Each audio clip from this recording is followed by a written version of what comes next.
Necesidad de cambiar la forma de pensar.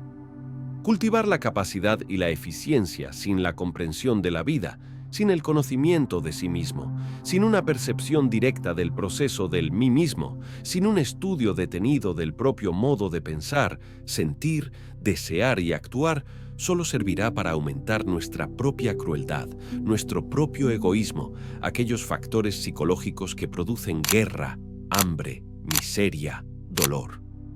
Ante todo, es necesario conocer las leyes del trabajo esotérico gnóstico si es que en realidad de verdad queremos un cambio radical y conscientivo. En nombre de la verdad diremos que si por alguna parte hemos de empezar a trabajar sobre sí mismos, tiene que ser en relación con la mente y con el sentimiento. Sería absurdo empezar a trabajar con el centro motor, por ejemplo, que como ustedes ya saben se relacionan con los hábitos, costumbres y acciones de tal órgano o de tal centro. Obviamente, esto sería como empezar con un faquirismo absurdo. Y a propósito de faquires, en la India hay faquires que, por ejemplo, levantan un brazo en alto y lo sostienen por tiempo indefinido, hasta que llega a quedar rígido. Hay otros que permanecen firmes en un solo lugar durante 20 y 30 años hasta convertirse en verdaderas estatuas. Y después de todo, ¿qué es lo que ganan esos faquires? Desarrollar un poco la fuerza de la voluntad, y eso es obvio. No podemos pensar que ellos vayan a crear el cuerpo de la voluntad consciente, es claro que no. No se puede crear ningún cuerpo fuera de la novena esfera. Si fuera posible crear algún cuerpo en ausencia de la novena esfera, nosotros hubiéramos nacido, pues, del aire, en algún lago, entre una roca, no seríamos hijos de un hombre y una mujer. Pero somos hijos en verdad de un hombre y de una mujer. Entonces, la creación se realiza en la novena esfera, eso es obvio. Así pues, ningún fakir podría crear el cuerpo de la voluntad consciente lejos de la novena esfera. Nada ganan, pues, los que se dedican al fakirismo, excepto que desarrollan un poco la fuerza de la voluntad. Empezar, pues, con el centro motor sería absurdo. Empezar a trabajar con el centro sexual sin tener una información correcta del cuerpo de doctrina gnóstica, aún más, porque el que comienza en esas condiciones no sabe lo que está haciendo, no tiene conciencia clara del trabajo en la forja de los cíclopes, puede caer, es obvio, en gravísimos errores. Recordemos que primero es el centro intelectual, segundo el emocional, tercero el motor, cuarto el instintivo, quinto el sexual. Existe también el sexto, que es la emoción superior, y el séptimo, que es el mental superior. Pero si no empezáramos en realidad de verdad con los centros inferiores de la máquina humana, caeríamos en el error. Antes que todo, en estos estudios debemos empezar con los centros intelectual y emocional. Necesitamos en verdad cambiar nuestra forma de pensar, de lo contrario marcharemos por el camino del error. ¿De qué serviría, por ejemplo, que ustedes asistieran a estas cátedras y no cambiaran su forma de pensar? Aquí se les dan ejercicios esotéricos, se les orienta doctrinariamente, pero si ustedes no cambian su forma de pensar, ¿de qué les sirve todo lo que aquí se les dice? Se les dice que hay que disolver el ego, que hay que sacrificarse por la humanidad. Se les dice que hay que crear los cuerpos existenciales superiores del ser, pero si ustedes continúan pensando como antes, con los mismos hábitos mentales de otros tiempos, ¿de qué sirve todo lo que aquí están escuchando? Se les dice que tienen que desintegrar el ego, pero ustedes continúan con sus viejos hábitos mentales, con sus formas y sistemas caducos de pensar. Entonces, ¿de qué les sirve la información que se les está dando? En las Sagradas Escrituras se habla muy claramente y precisamente sobre aquello del vino viejo y el vino nuevo, que nadie echaría, por ejemplo, dice el Cristo, vino nuevo en odre viejo, porque los odres viejos se romperían. Así pues, que para el vino nuevo se necesita odres nuevos. También dice el gran Kabir Jesús que a nadie se le ocurriría remendar o poner remiendos en ropa vieja con pedazos, dijéramos, de ropa nueva. Es ingrato, por ejemplo, romper un traje nuevo para remendar uno viejo. Eso sería absurdo, ¿verdad? Así también esta nueva enseñanza es como el vino nuevo, necesita odres nuevos. ¿Cuál es este odre? La mente. Si no abandonamos las formas caducas de pensar, si seguimos pensando en los hábitos que antes teníamos, sencillamente estamos perdiendo el tiempo. Se necesita cambiar la forma de pensar. Para vino nuevo, odre nuevo se necesita. Así pues, necesitamos cambiar completamente nuestra forma de pensar a fin de recibir esta enseñanza. Ese es el punto grave de la cuestión. Porque si recibimos esta enseñanza y la añadimos a la vieja forma de pensar que teníamos antes, a nuestros viejos hábitos mentales, nada estamos haciendo. Lo que estamos es engañándonos a sí mismos. Querer enganchar el carro de la enseñanza gnóstica a nuestro viejo carro, todo dañado por el tiempo, lleno de basuras e inmundicias. Toca ante todo de preparar un recipiente para recibir el vino de la enseñanza gnóstica. Ese recipiente es la mente. Solo así, con un recipiente nuevo, transformado, puede recibirse el vino de la enseñanza gnóstica. Y eso es lo que quiero que todos los hermanos vayan comprendiendo. Necesitamos que las emociones negativas sean eliminadas de nosotros, porque esas emociones negativas pues no permiten un cambio de fondo. Es imposible transformarnos si aún poseemos dentro de nosotros emociones negativas. Nosotros tenemos que erradicar de nuestro corazón las emociones de tipo negativo, que son verdaderamente perjudiciales en todo sentido. Una persona que se deja llevar por emociones negativas se vuelve mentirosa en un 100%, de manera que las emociones negativas lo tornan a uno mentiroso. Pónganse ustedes atentos cómo mienten, lanzan juicios falsos y luego se arrepienten. Pero ya es tarde. Así pues, debemos eliminar de nuestra naturaleza las emociones negativas. La mentira, ciertamente, es una conexión falsa, porque mermamos la energía del Padre, la vida del anciano de los días, es decir, de nuestro ser interior profundo, que fluye a través de la organización cósmica interior hasta llegar a la mente. Si nosotros hacemos una conexión falsa, entonces ya no puede fluir esa energía. Es como si se cortara el alambre eléctrico, entonces la energía eléctrica no llega al foco que nos iluminaría. Así pues, la mentira, ya les dije y repito, es una conexión falsa. Cuando joven uno se llena de emociones negativas, se torna mentiroso. Esa es la cruda realidad de los hechos. Si nosotros verdaderamente comprendemos todo esto y empezamos por cambiar nuestra forma de pensar y de sentir, muy pronto esto se reflejará en nuestra persona. Una vez que uno ha cambiado su forma de pensar, sentir y actuar, entonces está perfectamente listo para empezar a trabajar en los misterios del sexo. Cometeríamos un grave error si permitiéramos que las gentes comiencen de una vez a trabajar en la novena esfera sin conocer siquiera el cuerpo de doctrina. Eso es absurdo, porque las gentes que no han cambiado su forma de pensar, que continúan con sus mismos hábitos, las gentes que tienen su misma forma de sentir, que son víctimas de las emociones negativas, no comprenden estos misterios del ser sin destrozarlos. Entonces, ¿por qué no se insiste en que primero se conozca la ciencia para luego entrar a trabajar en la novena esfera? Tiene razón en esto Felipe Teofrasto Bombasto de Hohenheim, Aureolo Paracelso. Empecemos pues por cambiar nuestra forma de pensar, de sentir.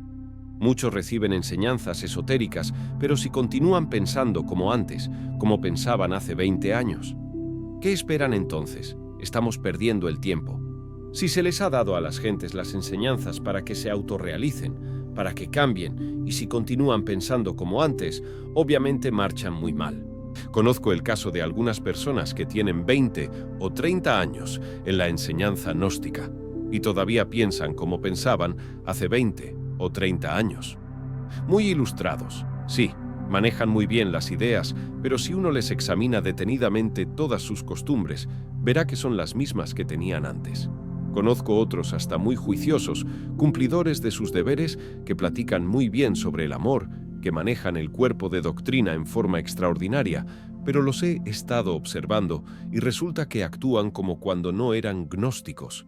Actúan como actuaban hace años atrás, tienen las costumbres viejas que tenían cuando nada sabían sobre estos estudios, continúan con esas mismas viejas costumbres. ¿Qué están haciendo estas personas, entonces? Obviamente se están autoengañando miserablemente, eso es obvio. Así pues, hemos de empezar por cambiar nuestra forma de pensar y después la forma de sentir. Tener el vino nuevo, el vino gnóstico en odre nuevo, no en odre viejo. Una mente decrépita, llena de hábitos viejos, de hábitos de hace 20 y 30 años atrás, no está preparada para recibir el vino de la gnosis. Una mente así necesita forzosamente pasar por un cambio total, de lo contrario, está perdiendo el tiempo miserablemente.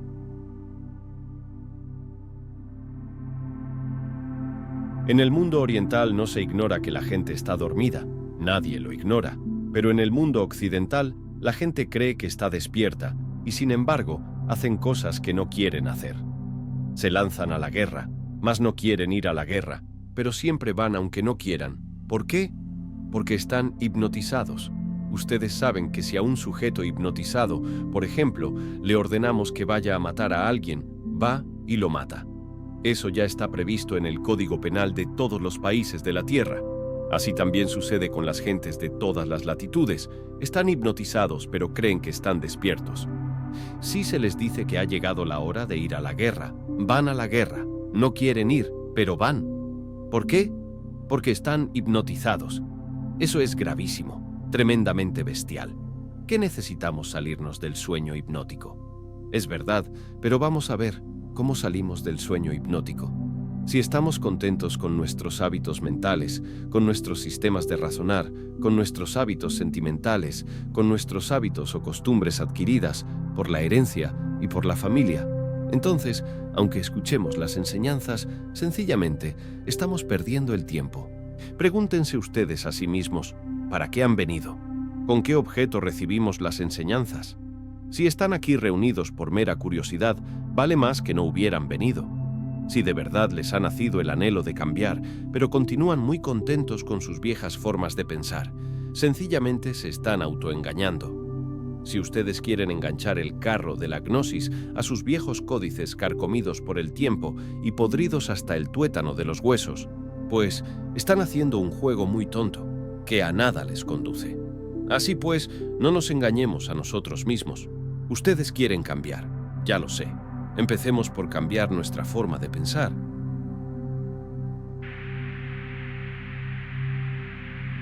Cada cual tiene su forma de pensar, y cada cual cree que su forma de pensar es la más correcta. En realidad, de verdad, las diversas formas de pensar de cada cual o de todos en conjunto, de correcto no tienen nada, porque están hipnotizados. ¿Cómo puede pensar correcto una persona hipnotizada? Pero ustedes creen que están pensando correctamente. He ahí su error. Hábitos mentales no sirven. Si es que quieren cambiar de verdad, aquí tienen la enseñanza nueva, aquí tienen el vino de la gnosis. Pero por favor, traigan odres nuevos para ese vino, no odres viejos, porque el vino nuevo rompe los odres viejos. Me interesa darles clara la enseñanza a los hermanos, pero darla seriamente, y por eso les invito a cambiar su forma de pensar. ¿Han reflexionado acaso ustedes sobre qué es la conciencia? ¿Es que acaso podríamos comparar la conciencia? Mas, hay un poco de luz que se dirige de un lugar a otro. Eso es obvio. La conciencia debemos aprender a aprovecharla donde debe ser colocada. Donde esté nuestra conciencia, allí estaremos nosotros. Ustedes me escuchan en este momento, pero ¿están seguros de que la conciencia de cada uno de ustedes está aquí? Si está aquí me place, pero ¿estamos seguros de que está aquí? Puede ser que esté en la casa, en la cantina, puede ser que esté en el supermercado y que aquí tan solo estemos viendo la personalidad de tal o cual hermano. Así pues, donde esté la conciencia, allí estamos nosotros. Lo que hay que hacer es aprender a aprovecharnos inteligentemente de donde debe de ser colocada. Si colocamos nuestra conciencia en una cantina, se procesará en virtud de la cantina. Si la colocamos en una casa de citas, se procesará allí. Si la colocamos nosotros en un mercado, tendremos un buen mercado o un mal mercado. Donde quiera que esté la conciencia, allí estaremos nosotros. La conciencia está desgraciadamente embotellada, y un yo de la lujuria podrá llevar nuestra conciencia, pues a una casa de citas. Un yo de la borrachera se la podrá llevar a una cantina. Un yo codicioso se la llevará por allá, a algún mercado. Un yo festivo se la llevará por allá a la casa de algún amigo, etc. ¿Acaso a ustedes les parece correcto no saber orientar la conciencia? Tengo entendido que es absurdo llevarla a lugares donde no debe estar, y eso es obvio. Desgraciadamente, repito, Nuestra conciencia está actualmente enfrascada y embotellada dentro de los distintos elementos inhumanos que en nuestro interior cargamos. Necesitamos quebrar todos los elementos indeseables dentro de los cuales se halla embotellada la conciencia. Pero díganme, ¿haríamos eso si no cambiáramos nuestra forma de pensar? Si estamos contentísimos con nuestros viejos hábitos caducos y extemporáneos que tenemos en la mente, ¿nos preocuparíamos, acaso, por despertar la conciencia? Es claro que no. Si se quiere cambiar, vamos a cambiar desde ahora mismo, a cambiar nuestros hábitos mentales, nuestra forma de pensar. Cuando uno cambia de verdad, origina cambios interiores. Cuando uno cambia su forma de pensar, puede entonces cambiar totalmente en su interior. ¿Cómo puede uno decir que va a provocar un cambio en su conciencia interior si la deja llevar para donde los yoes quieren? Nosotros realmente no sabemos usarla y eso es verdaderamente lamentable. Si queremos un cambio, pero de fondo, debemos también ir aprendiendo a saber qué cosa es eso que se llama conciencia. En el mundo oriental se nos ha dicho que antes que nazca el bodhisattva debe existir en nosotros el bodhisattva. Pero antes de todo, ¿qué cosa es eso que se llama bodhisattva? Algunos de ustedes lo sabrán y otros no. H.P. Blavatsky dice que una vez que se posee los cuerpos causal, mental, astral y físico, se es un bodhisattva. El alma humana, el alma causal, vestida con tales cuerpos, es un bodhisattva, es el alma humana, revestida con los cuerpos existenciales superiores del ser. En el budismo del Mahayana o Mahayani no reconocen como bodhisattva sino a aquellos que se han sacrificado por la humanidad a través de sucesivos Mahamvantaras. Hay dos clases de bodhisattvas, dice el budismo mahayánico. Primero, los budas prayetas, o mejor dicho, los aspirantes a budas prayetas. Estos no se sacrifican por la humanidad jamás, nunca dan su vida por sus hermanos, y es claro, jamás encarnan al Cristo íntimo. Los otros son verdaderamente los bodhisattvas, aquellos que han renunciado a la felicidad del nirvana por amor a la humanidad, aquellos que en distintos Mahamvantaras han entregado su sangre por la humanidad. Prefiriendo vivir felices en el nirvana, han renunciado a cualquier felicidad por sus hermanos en la tierra. Son los únicos que verdaderamente pueden encarnar al Cristo. Pero volvamos a esto del bodhisattva. ¿Qué es el bodhisattva? La conciencia ya despierta, desarrollada, convertida en el embrión áureo. Es, pues, la verdadera armadura argentada que nos puede proteger de las potencias de las tinieblas y que nos da la sapiencia y la experiencia. Antes de que surja el bodhisattva en el interior de alguien, surge el bodhisattva, es decir, la conciencia despierta y desarrollada. Vean ustedes, pues, cuánto vale ese don que se llama conciencia. Es lástima que la humanidad tenga la conciencia enfrascada dentro del ego. Y es claro que mientras las gentes continúen pensando como piensan, sintiendo como sienten y con sus mismas viejas costumbres rancias, no podrán despertar la conciencia. Continuará aquella hipnotizada. Y como secuencia o corolario diremos que nunca surgirá entonces el bodhisattva. Cuando el bodhisattva, que es la conciencia desarrollada y despierta, surge en uno, en el aspirante, entonces pronto aparece el bodhisattva. Obviamente el bodhisattva se va formando dentro del clímax psicológico del bodhisattva. Es grandioso el bodhisattva. En realidad, de verdad, mis caros hermanos, es grande cuando uno verdaderamente cambia su forma de pensar, porque entonces, y solo entonces, trabajará para despertar la conciencia. Entonces, y solo entonces, hará un trabajo serio que lo conduzca al nacimiento del bodhisattva. Antes no es posible. Vivimos en un mundo desgraciadamente doloroso. Todos ustedes están llenos de dolor, de sufrimientos. Felicidad no existe en este mundo. No es posible. Mientras haya ego, tiene que haber dolor. Mientras continuemos con nuestra forma rancia, no podemos ser dichosos. Mientras seamos víctimas de las emociones negativas, cualquier género de felicidad se hace imposible. Nosotros necesitamos, en verdad, llegar a la felicidad. No podríamos conseguir tal logro si no despertáramos la conciencia. Y no despertaríamos la conciencia si continuáramos con la forma que actualmente tenemos de pensar. Así pues, conviene que veamos cómo estamos pensando, cambiemos esa forma anticuada del pensamiento y preparemos nosotros odres nuevos, para el vino nuevo que es la gnosis, y así trabajaremos de verdad. Este mundo se sostiene con las leyes de causa y efecto, que son las leyes del karma. También se les llama acción y consecuencia. Tal acción, tal consecuencia. Este es un mundo bastante complejo. Es un mundo de asociaciones, combinaciones múltiples y abismos incesantes, lucha de los opuestos, etc. En estas circunstancias no es posible que exista en este mundo la felicidad. Cada uno de nosotros tiene que pagar su karma. Estamos llenos de deudas. Ese karma obviamente nos trae mucho dolor, mucha amargura. No somos dichosos. Muchos piensan que podríamos llegar a la felicidad a través de la mecánica de la evolución. Es un concepto falso, porque la mecánica es mecánica. La ley de la evolución y también la de la involución constituyen el eje mecánico de esta maquinaria que se llama naturaleza. Hay evolución en el grano que germina, en la planta que se desarrolla y al fin da frutos. Hay involución en la planta que ya entra en decrepitud y por último se convierte en un montón de leños.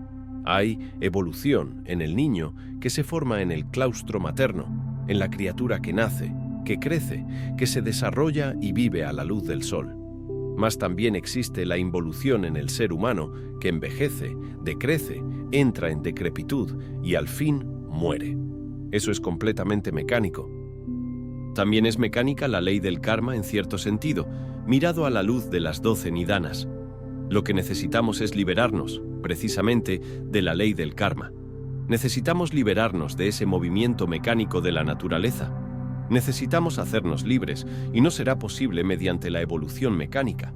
La evolución mecánica se procesa de acuerdo con leyes de causa y efecto, la ley de las asociaciones y combinaciones múltiples, etc. Lo que es mecánico es mecánico. Nosotros necesitamos liberarnos de la ley de la evolución y también de la involución. Necesitamos dar un gran salto para caer en el vacío iluminador. Obviamente, pues, existe una antítesis entre la teoría de la relatividad que predicara Albert Einstein y el vacío iluminador. Lo relativo es relativo. La máquina de la relatividad funciona con la ley de los opuestos. En la lucha de las antítesis hay dolor, y eso no es felicidad. Si queremos la auténtica felicidad, debemos salirnos de la ley de la mecánica esta de la relatividad. Apenas si tendría unos 18 años cuando quise dar el gran salto, pasar más allá del tiempo y evidenciar eso que no es del tiempo, eso que podríamos llamar la experiencia del prajna paramita en el más crudo realismo. No está de más enfatizarles a ustedes la noticia de que tales vivencias tuve que repetirlas 3 veces. En el vacío iluminador no existe dualismo conceptual de ninguna especie. La maquinaria de la relatividad no funcionaría en el vacío iluminador. La ley de las mutuas combinaciones, de asociaciones mecánicas, no es posible en el vacío iluminador. Toda la relatividad de Einstein quedaría destruida en el vacío iluminador. Indubitablemente, la experiencia del vacío iluminador solo es posible en el estado del samadhi, o como se dijera también en el Indostán, de prajna paramita. En el vacío iluminador no existen formas de ninguna especie. Podría decirse que allí pasa uno más allá del universo y de los dioses. En el vacío iluminador podría haber una respuesta correcta a aquello de que, si todo el universo se reduce a la unidad, ¿a qué se reduciría la unidad? Tal respuesta no es posible para la mente lógica, o por lo menos con la mente que funciona de acuerdo con la lógica formal. En el vacío iluminador no es necesaria tal respuesta, sino que admite una realidad potente en sí misma. Todas las cosas se reducen hacia la unidad. La unidad también se reduce a todas las cosas. Entonces se penetra en ese estado de Maha Samadhi, dijéramos. Se vive en todas las cosas desprovisto de todo. Y esto, de por sí, ya es grandioso, sublime e inefable. El vacío iluminador solo es posible mediante el gran salto y a condición de haber pasado por la aniquilación budista total. De lo contrario, no sería posible. En aquella época aún no había pasado yo por la aniquilación budista y, obviamente, a medida que me acercaba a la gran realidad, la conciencia se expandía en forma desmesurada. Es obvio que en esta situación, no habiendo pasado por la aniquilación budista, sentí indecible terror, motivo por el cual regresé a mi universo de la relatividad de Einstein. Repito, 3 veces experimenté, pues, el vacío iluminador. Existe una intuición de tipo trascendental, porque en el terreno de la intuición o en el mundo de la intuicionalidad hay distintos grados de intuición. Incuestionablemente, el más elevado grado intuicional es el de las mentes filosófico-religiosas o filosófico-místicas. Es el tipo de intuición que corresponde al prajna paramita. Tal facultad, pues, me permitió pasar más allá del mundo del vacío iluminador a la gran realidad. Quiero afirmarles a ustedes en forma enfática que este camino de la gnosis conduce a la gran realidad. Está más allá del universo de la relatividad. Es decir, está más allá de las leyes mecánicas de la relatividad, más allá, mucho más allá del vacío iluminador. Mientras tanto, para nosotros es necesario pasar por una suprema aniquilación a fin de que la conciencia convertida en bodhisattva, totalmente despierta, pueda dar el gran salto al vacío iluminador. Ya les digo, tenemos que empezar por cambiar nuestra forma de pensar para trabajar correctamente sobre sí mismos. No podríamos concebir nosotros el despertar de la conciencia, el desarrollo del bodhisattva, si antes no cambiamos nuestra forma de pensar. Es necesario saber meditar, comprender lo que es la técnica de la meditación, el objeto de la meditación. ¿Qué es lo que queremos nosotros a través de la meditación? Nadie podría tener su mente en santa paz con ese pensar caduco y extemporáneo que carga. Nadie podría tener paz en su corazón si no hubiese eliminado de sí mismo previamente las emociones negativas y perjudiciales. Cuando un arhat gnóstico se sumerge en sí mismo, en esos instantes se pone a trabajar sobre algún elemento inhumano que ha descubierto mediante la autoobservación. Vamos a suponer que descubrió la ira. Entra entonces a comprender el agregado psíquico de la ira con la ayuda de su divina madre Kundalini. Podrá invocarla para que le ayude una vez descubierto agregado psíquico. Entonces ella se propondrá desintegrar tal agregado para que venga en su sustitución el amor. A medida que se vayan desintegrando todos esos agregados psíquicos inhumanos que cargamos en nuestro interior, la conciencia irá despertando. Mucho se ha hablado en la gnosis sobre el sexo, mas debemos primero cambiar nuestra forma de pensar para que nos hagamos más conscientes de la enseñanza. Solo así trabajaremos con éxito en la forja encendida de Vulcano.